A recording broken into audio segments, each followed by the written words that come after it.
Namaste, I JBN Varsha Singh from Jyoti Vidyapeeth Women's University from the Department of Computer Science.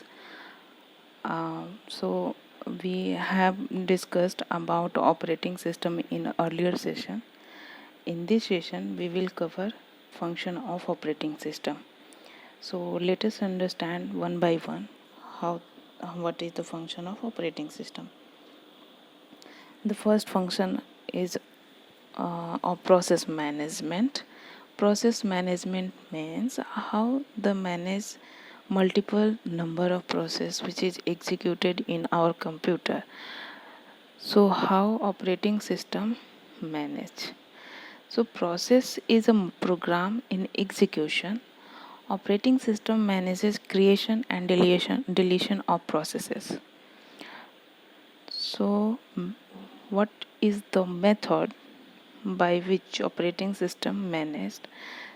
So manual loading mechanism, batch processing, multi-programming and multi-processing.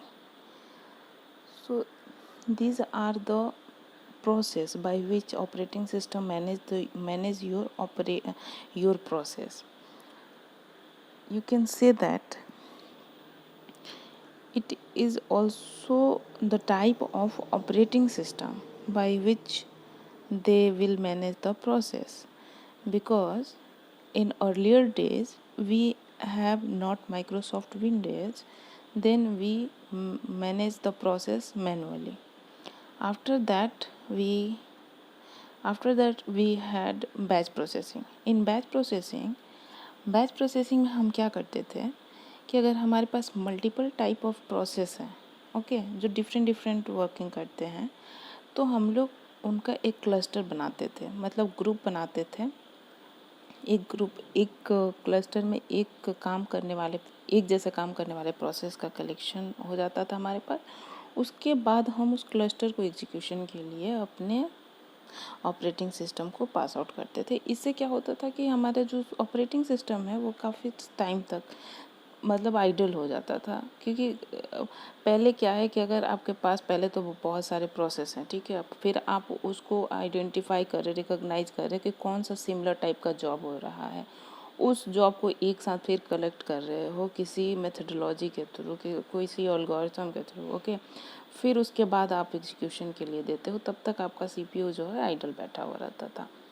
तो ये सारे जो process के जो management है वो earlier days में हुआ करता था, ठीक है। मल्टी प्रोग्रामिंग हो गया। जैसे मल्टी प्रोग्रामिंग में क्या होता था कि एक ही आपके पास, ठीक है, एक आपके पास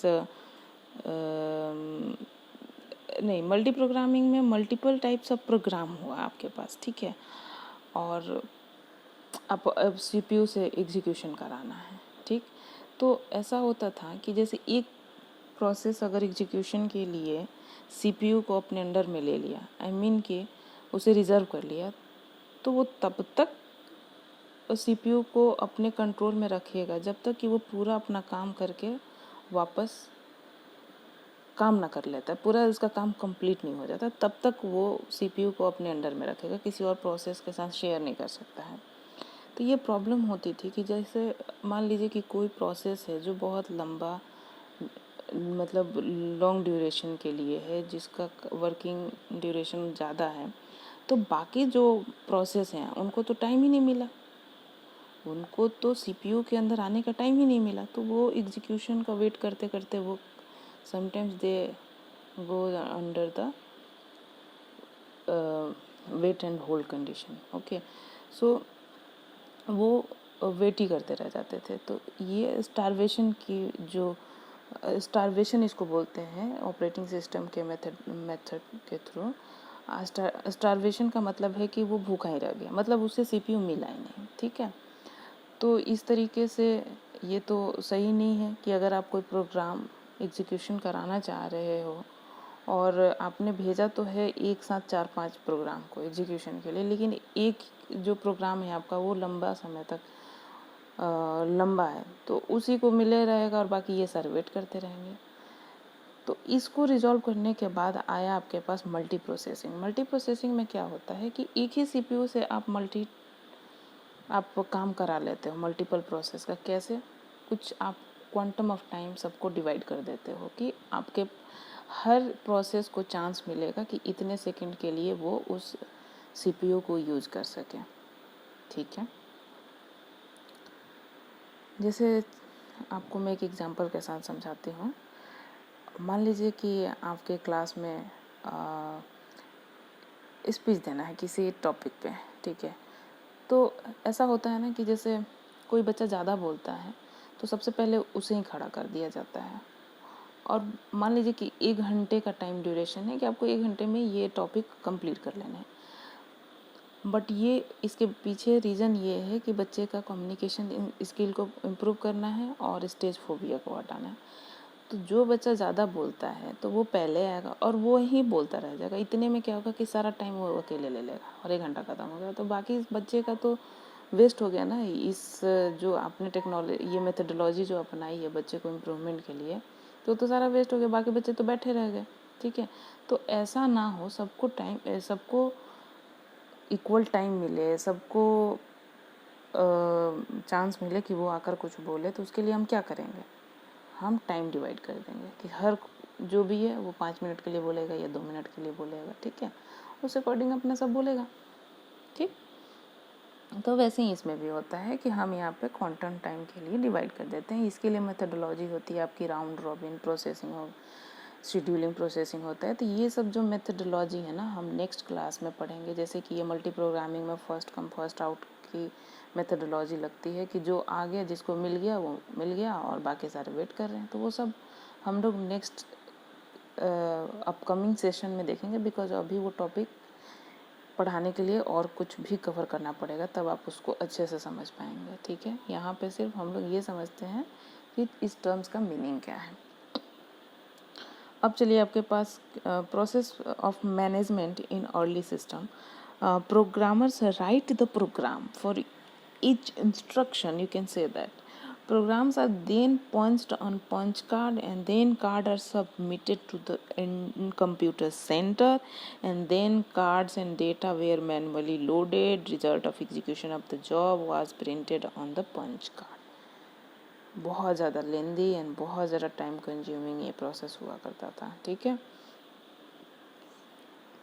सेकेंड फंक्शन क्या है आपके ऑपरेटिंग सिस्टम का? कि मेमोरी को मैनेज करना। मेमोरी को मैनेजमेंट का मतलब है कि take cares of main memory, not secondary memory. Secondary memory means your hard disk. Okay, if we are calling secondary memory, then you are talking about your hard disk. So main memory means your RAM. अब RAM क्या है? RAM का size limited होता है, ठीक है, लेकिन आपका हार्ड डिस्क जो है वो तो बहुत जीबी का हो सकता है। मान लीजिए कि आपका रैम जो है 3 GB का है और आपके हार्ड डिस्क की कैपेसिटी है 1 TB, तो आप तो उतने प्रोसेस को दे दोगे, उतना प्रोसेस आप तो हार्ड डिस्क में दे दोगे। लेकिन जब भी एग्जीक्यूशन करना होता है किसी प्रोसेस का तो उसे पहले रैम में आना होता है। ठीक है, पर रैम की इतनी कैपेसिटी नहीं है कि एक साथ सारे प्रोसेस को लोड कर ले। तो इन सब की भी टेक केयर कौन करता है? ऑपरेटिंग सिस्टम, की कैसे प्रोसेस को एग्जीक्यूट कराना है इतने ही रैम के थ्रू। ठीक है, अब बात करते हैं कि it uses the delocation memory after the execution of the program.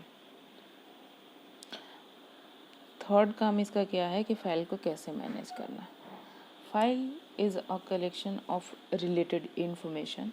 It manages file stored on the disc.